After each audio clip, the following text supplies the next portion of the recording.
요한복음 20장 19절부터 23절까지의 말씀을 받들어 읽겠습니다. 이날 곧 안식 후 첫날 저녁 때에 제자들이 유대인들을 두려워하여 모인 곳의 문들을 닫았더니 예수께서 오사 가운데 서서 이르시되 너희에게 평강이 있을지어다. 이 말씀을 하시고 성과 옆구리를 보이시니 제자들이 주를 보고 기뻐하더라. 예수께서 또 이르시되 너희에게 평강이 있을지어다. 아버지께서 나를 보내신 것 같이 나도 너희를 보내노라.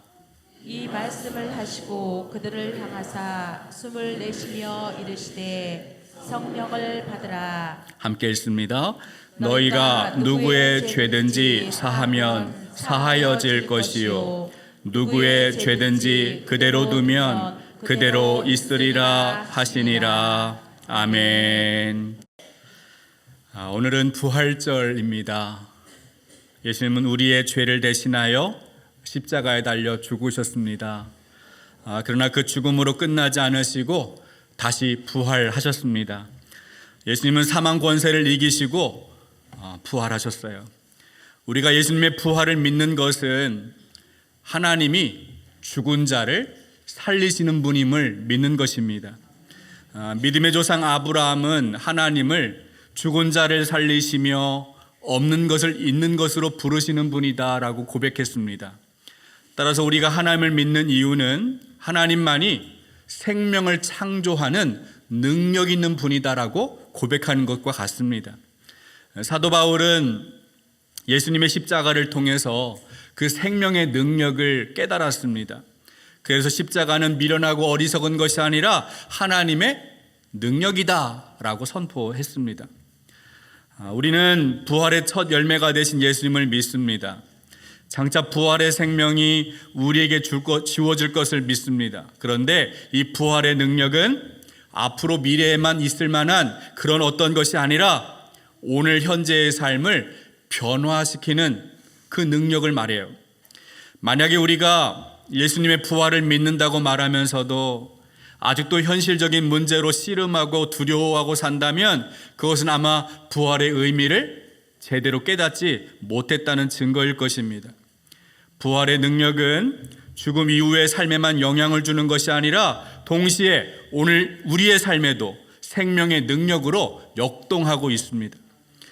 우리는 죄와 죽음이 지배하는 세상에서 부활의 능력으로, 부활의 소망으로 살아갈 때 우리의 일상에서 부활하신 예수 그리스도의 은혜를, 예수 그리스도의 능력을 이 자리에서 경험할 수 있는 것입니다. 오늘 성경은 부활하신 예수님을 만난 제자들의 모습을 소개하고 있습니다. 요한복음 20장은 막달라 마리아가 예수님의 빈 무덤을 확인한 것으로 시작하고 있습니다. 마리아는 예수님의 무덤에서 돌이 옮겨진 것을 보았습니다. 그리고 시몬 베드로와 다른 제자들에게 달려가서 이 사실을 말합니다. 그 두 사람이 달려와서 예수님이 묻혀있던 그 무덤을 확인합니다. 무덤은 비어 있었습니다. 예수님의 시신은 사라졌습니다. 시신을 덮고 있었던 세마포만 거기에 남아 있었어요. 성경에 보니까 이 두 사람이 무덤을 확인하고 예수님이 죽은 자 가운데서 다시 살아나야 하리라 하셨던 그 말씀을 아직도 그들이 깨닫지 못했다, 이렇게 말씀하고 있습니다. 막달라 마리아가 무덤 밖에 서서 예수님의 시신을 누가 옮긴 줄 알고 울고 있었습니다. 근데 어떤 한 사람을 만났는데 마리아는 그 사람이 동산지기로 알았다고 합니다. 근데 그가 마리아라, 마리아야, 마리아야 이렇게 부를 때에 그때 비로소 마리아는 예수님이 부활하셨구나, 예수님이 살아나셨구나, 이 사실을 깨닫게 됩니다. 그래서 예수님의 부활 소식을 제자들에게 말하고 있습니다. 여러분, 예수님의 부활 소식을 듣게 된 제자들, 이 제자들이 어떤 반응을 보였을까요? 오늘 본문 요한복음 20장 19절과 18절과 19절의 말씀 우리 한번 같이 보겠습니다. 요한복음 20장 18절 19절 이 말씀을 함께 읽겠습니다. 막달라 마리아가 가서 제자들에게 내가 주를 보았다 하고 또 주께서 자기에게 이렇게 말씀하셨다 이르니라. 이날 곧 안식 후 첫날 저녁 때에 제자들이 유대인들을 두려워하여 모인 곳에 문들을 닫았더니 예수께서 오사 가운데 서서 이르시되 너희에게 평강이 있을지어다. 여러분 한번 생각해 보십시오. 시몬 베드로와 다른 제자가 예수님의 빈 무덤을 확인했어요. 무덤에는 예수님의 시신이 없습니다. 사라졌어요. 세마포만 남아 있습니다. 그러나 그들은 아직 예수님이 살아나셨다는 사실을 알지 못했습니다. 잠시 후에 막달라 마리아가 달려옵니다. 그리고 마리아가 예수님을 보았다, 내가 주를 보았다 말합니다. 제자들이 예수님의 부활 소식을 듣게 되었어요. 여러분, 예수님의 부활 소식을 들은 이 제자들, 그들의 반응이 어떻습니까? 충만한 기쁨에 사로잡혀 있습니까? 아닙니다. 그들은 여전히 두려워하고 있고 문을 단단히 잠그고 숨어 있습니다.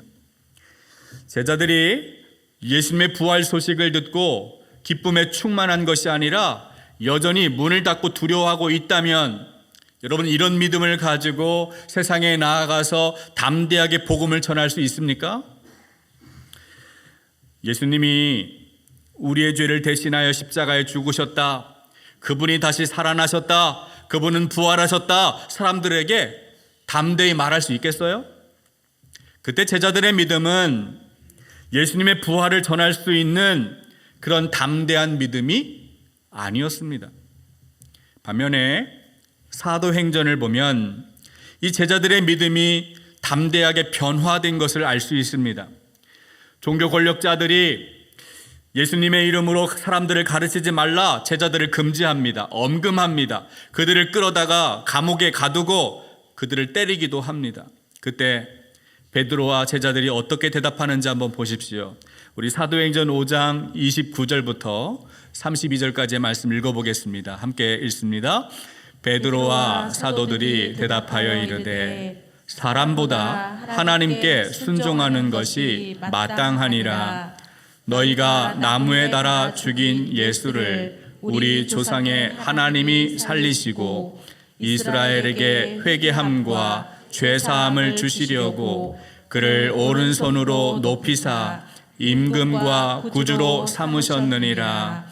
우리는 이 일의 증인이요 하나님이 자기에게 순종하는 사람들에게 주신 성령도 그러하니라 하더라. 아멘. 여러분, 베드로와 다른 사도들, 제자들이 어떻게 하고 있어요? 대제사장들, 종교 권력자들이 그들을 위협합니다. 협박합니다. 그런데도 두려워하지 않아요. 내가 사람에게 순종하는 것보다 하나님 앞에 순종하는 것이 마땅하다. 그들이 이렇게 대답합니다. 그리고 담대하게 예수님의 이름을, 예수님이 다시 살아나셨음을 전파합니다. 권력자들이 예수님을 전하는 이 제자들을 끌어다가 공회 앞에 세웁니다. 채찍질을 합니다. 그러나 이 제자들은 예수님을 위하여, 그분의 이름을 위하여 모욕을 받는 일에 기뻐했더라라고 말씀하고 있어요. 그들은 날마다 예수님의 복음을 전하는 것을 멈추지 않았습니다. 여러분, 이 사도행전에서 제자들의 믿음을 변화시킨 것이 무엇일까요? 오늘 요한복음에는 예수님의 부활 소식을 듣고도 여전히 두려워하고 문을 굳게 닫아놓고 있는 이 제자들의 모습이 나옵니다. 근데 그들이 어떻게 사도행전에서는 매를 맞아가면서 옥에 갇히면서 그렇게 담대하게 복음을 전할 수 있게 되었을까요? 오늘 우리가 읽은 본문은 두려워하던 제자들이 담대하게 예수님의 복음을 전할 수 있게 된 그 이유를 설명해 주고 있습니다.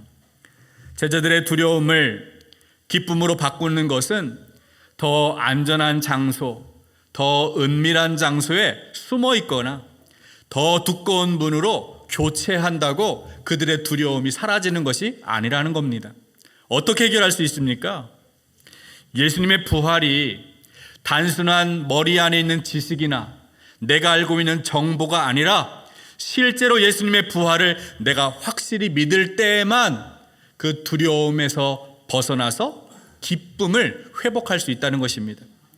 부활하신 예수님을 내가 믿을 때 그들은 두려움에서 벗어날 수 있어요. 그래서 오늘 본문에 보니까 부활하신 예수님이 두려워하는 제자들을 찾아오십니다. 그리고 말씀하십니다. 너희에게 평강이 있을지어다. 당시 로마가 세상에서 지배할 때 그 당시의 세상의 사람들의 시대 정신은 로마의 힘으로 평화를 유지한다라는 거예요. 군사력과 경제력을 바탕으로 강자가 약자를 지배하고 억누르고 제압하는 방식으로 이 평화가 유지될 수 있다. 이런 평화를 팍스 로마나라고 말합니다. 로마의 평화인 거죠. 그런데 오늘 본문에서 예수님이 제자들에게 말씀하시는 평화는 힘의 논리로 작동하는 평화가 아니에요. 강자가 약자를 찍어 눌러서 만드는 평화가 아니에요. 예수님이 새로운 방식의 평화를 이 땅에 가져오셨다라는 것을 우리는 알 수 있습니다. 예수님은 우리의 죄를 대신하여 십자가에 죽으셨습니다. 예수님이 희생 제물이 되셔서 하나님의 어린 양이 되셔서 하나님과 원수였던 우리가 하나님과 화해할 수 있도록 화목 제물이 되셨다고요. 예수님을 믿는 믿음으로 말미암아 우리는 하나님과 평화를 누리게 되었어요. 이것이 예수님 말씀하시는 평화의 의미입니다. 따라서 우리가 예수님을 믿고 그리스도 안에서 존재할 때 근심, 걱정, 염려, 불안, 두려움을 내려놓고 그리스도가 주시는 평화를 누릴 수 있다라는 것입니다. 안정된 직장을 내가 가지고 있어야만, 집을 가지고 있고 좋은 차를 타고 넉넉한 돈이 준비되어 있어야만 나는 평화를 누릴 수 있어, 이렇게 힘을 장악하고 힘을 가지고 있어서 평화가 찾아오는 것이 아니라 평화의 왕이신 예수 그리스도가 내 인생의 주인 되시고 우리 교회의 머리가 되실 때 진정한 평화를 이 땅에서 누리게 된다는 것입니다. 제자들은 부활의 예수님이 나타났을 때 놀라고 두려워했습니다. 무서워했어요. 오늘 요한복음에는 생략이 되어 있지만 누가복음을 보면 당시 제자들이 두려워했다는 것을 알 수 있습니다. 누가복음 24장 36절 37절 말씀 우리 한번 같이 읽어보겠습니다. 함께 말씀 읽어봅니다. 이 말을 할 때에 예수께서 친히 그들 가운데 서서 이르시되 너희에게 평강이 있을지어다 하시니 그들이 놀라고 무서워하여 그 보는 것을 영으로 생각하는지라. 예수님이 너희에게 평강이 있을지어다 말씀하시는데 제자들은 놀라워하고 무서워합니다. 그러면서 자신이 보고 있는 것을 영으로 생각했다. 부활하신 예수님을 보면서 영으로 생각했다라고 말씀하고 있습니다. 여기서 말하는 영은 귀신을 뜻합니다. 내가 지금 헛걸 보고 있다, 귀신을 보고 있다, 그들이 그렇게 생각을 했다는 거예요. 그들은 예수님을, 부활하신 주님을 믿지 못하고 의심했습니다. 그러자 예수님이 의심하는 제자들에게 자기의 손과 옆구리를 보여주십니다. 20절 말씀, 요한복음 20장 20절 말씀 함께 읽어보겠습니다. 이 말씀을 하시고 손과 옆구리를 보이시니 제자들이 주를 보고 기뻐하더라. 제자들이 예수님이 십자가에 달리실 때 못 박혔던 그 손, 창에 깊이 찔렸던 그 옆구리를 보여주십니다. 그때서야 비로소 제자들이 예수님을 알아보았다는 거예요. 부활의 주님이 정말 살아나셨구나, 그 약속이 이루어졌구나, 그들이 믿게 되었어요. 그 믿음이 생길 때 제자들이 어떻게 되었습니까? 주를 보고 기뻐하더라. 두려움에서 벗어나서 기쁨을 회복하고 있어요. 여러분, 이 제자들이 느끼는 이 기쁨은 자기 혼자만 개인적인 기쁨으로 머물러 있을 수가 없습니다. 주님의 부활을 확인하고 내가 기쁨을 누렸으면 그 기쁨이 나 안에만 맴도는 것이 아니라, 나 안에만 갇혀 있는 것이 아니라 세상에 나가 그 기쁨을 전해야 되잖아요.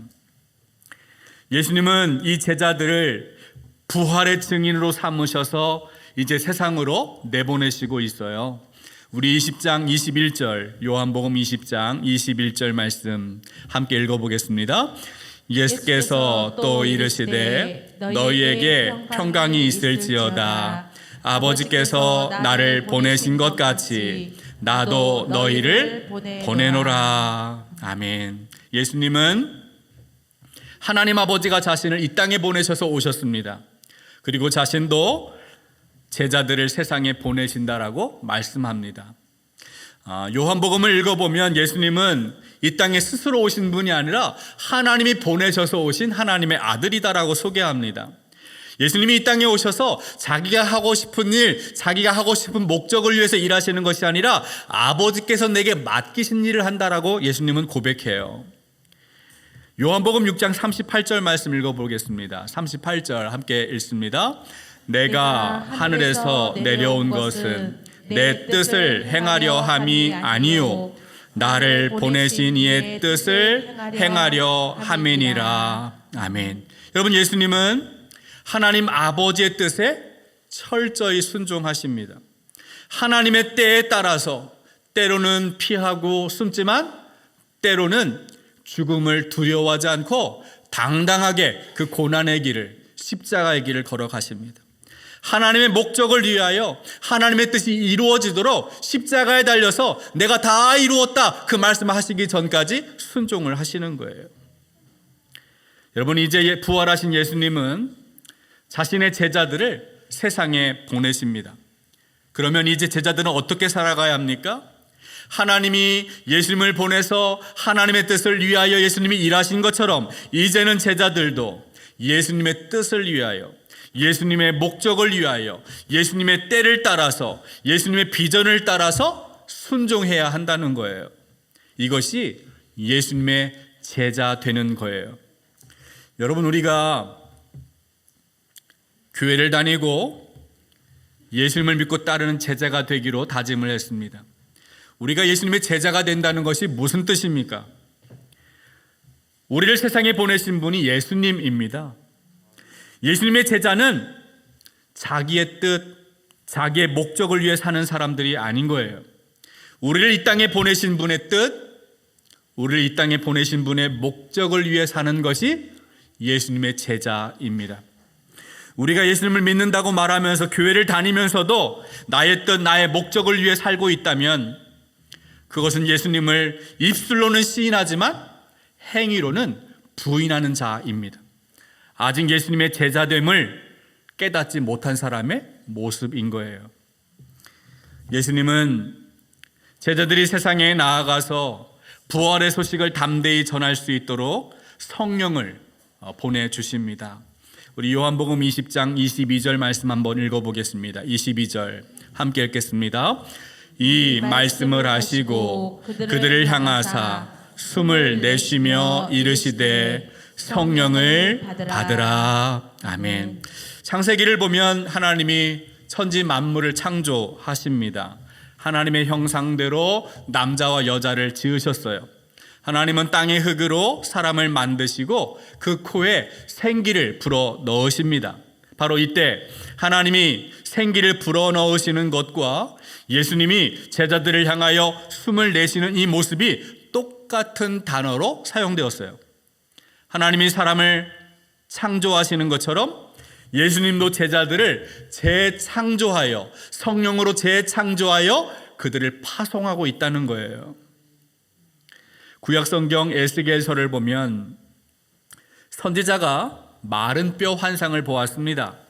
골짜기마다 흩어져 있는 마른 뼈들이 널려 있었는데 하나님이 그 마른 뼈들을 향하여 말씀하십니다. 생기가 들어가게 하십니다. 그러자 뼈들이 서로 연결되고 힘줄이 생기고 살과 가죽이 덮여서 큰 군대를 이루었더라 말씀합니다. 마찬가지예요. 예수님이 제자들을 향하여 숨을 내쉬면서 성령을 받으라 말씀하셨습니다. 그리고 오순절에 제자들이 성령 충만함을 받았을 때 그들이 어떻게 되었습니까? 제자들은 새 사람이 되었어요. 그들은 더 이상 두려움에 빠져 있지 않습니다. 문을 닫고 숨어 있던 사람들이 아니었어요. 그들은 세상 밖으로 나아가서 담대하게 예수님이 부활하셨다, 예수님이 다시 살아나셨다, 우리가 예수님 보낸 증인이다라고 외치는 예수님의 증인이 되었어요. 특별히 예수님이 성령을 받으라고 말씀하시는 이유가 무엇이겠습니까? 제자들이 세상에 나아가서 이 부활의 증인으로 사려면 반드시 성령을 받아야, 성령의 도우심이 필요하기 때문입니다. 성령의 능력이 없으면 제자들은 아무것도 할 수 없어요. 자기의 노력, 자기의 소명 의식만으로는 불가능해요. 주님이 도와주시고 성령이 도와주셔야만 그 일을 감당하는 거예요. 마지막으로 예수님은 제자들에게 죄를 사하는 권세를 주셨습니다. 우리 23절, 요한복음 20장 23절 말씀 함께 읽어보겠습니다. 너희가 누구의 죄든지 사하면 사하여질 것이요, 누구의 죄든지 그대로 두면 그대로 있으리라 하시니라. 아멘. 여러분, 우리는 이 죄사함의 권세를 제자들이 이제 임의로 자기의 마음대로 어떤 사람은 죄를 용서하고 어떤 사람은 죄를 용서하지 말고 우리가 다 결정할 수 있다, 제자들이 결정할 수 있다, 이런 말로 오해하시면 안 됩니다. 여러분, 죄를 용서할 수 있는 분은 오직 하나님밖에 없어요. 오늘 우리가 부활절을 맞이해서 세례식을 준비했는데 예수님의 이 죄사함의 권세는 바로 세례를 의미합니다. 세례는 죄 용서를 뜻합니다. 예수 그리스도와 함께 죄에 대하여 죽고 의에 대하여 다시 사는 것, 그것을 우리가 믿음으로 고백하는 것이 바로 세례입니다. 성경에서 말하는 죄가 무엇입니까? 그것은 자기 중심성을 말해요. 내가 내 인생의 주인 되어 사는 것, 나 중심으로 사는 것, 그것이 바로 죄예요.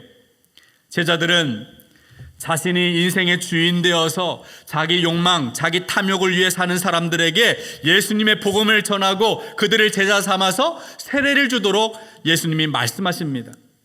따라서 예수님의 복음을 듣고 회개하여 예수님을 나의 삶의 주인으로 인정하는 사람, 바로 그 사람이 죄사함의 은혜를 입은 사람입니다. 그들은 믿음을 고백하며 세례를 받았어요. 예수님은 제자들을 보내면서 이 죄사함을 받는 세례를 베풀라라고 명령하신 것입니다. 우리 마태복음 28장 19절 20절 말씀 한번 같이 읽겠습니다. 마태복음 28장 19절 20절 함께 읽습니다. 그러므로 너희는 가서 모든 민족을 제자로 삼아 아버지와 아들과 성령의 이름으로 세례를 베풀고 내가 너희에게 분부한 모든 것을 가르쳐 지키게 하라. 볼지어다 내가 세상 끝날까지 너희와 항상 함께 있으리라 하시니라. 아멘. 사랑하는 여러분, 오늘은 부활절입니다. 예수님이 사망 권세를 이기시고 다시 살아나셨어요. 여러분, 이 예수님의 부활은 단순히 우리가 성경을 통해서 읽은 지식이나 정보가 아니에요. 하나님의 능력입니다. 죽음 이후에 영원한 생명을 얻게 되겠지, 이런 막연한 기대로 우리가 부활신앙을 갖는 것이 아니라 이 부활의 능력이 오늘 우리의 삶을 변화시키는 능력이 되어야 합니다. 만약 우리가 이 부활의 능력을 알지 못하고 믿지 않고 있다면 우리는 똑같이 제자들처럼 문을 닫아놓고 더 깊은 속으로, 더 은밀한 곳으로 들어가서 숨어버리는 인생으로 전락하게 될 것입니다. 그러나 예수님의 부활을 바르게 믿는다면 우리는 성령의 능력을 의지하여 담대하게 부활 소식을 전하는 예수님의 증인이 될 수 있습니다. 바로 이것이 부활을 살아가는 의미입니다. 여러분이 세상에 나아가서 담대하게 부활 소식을 전하는 예수님의 증인으로 살아가실 수 있기를 주님의 이름으로 축복합니다. 하나님 아버지, 부활절을 맞이하여 사망 권세 이기시고 다시 살아나신 주님을 찬송합니다. 부활의 이 소식이 단지 머리로만 알고 있는 정보나 지식에 머무르지 않고 오늘 우리의 삶을 놀랍게 변화시키는 능력이 되게 하여 주옵소서. 영적인 침체에 빠져있는 우리의 영혼을 흔들어 깨워주시고 우리 교회 안에 생기를 불어 넣으셔서 성령 충만함 받고 세상에 나아가 담대하게 복음 전하는 예수님의 증인 되게 하여 주옵소서.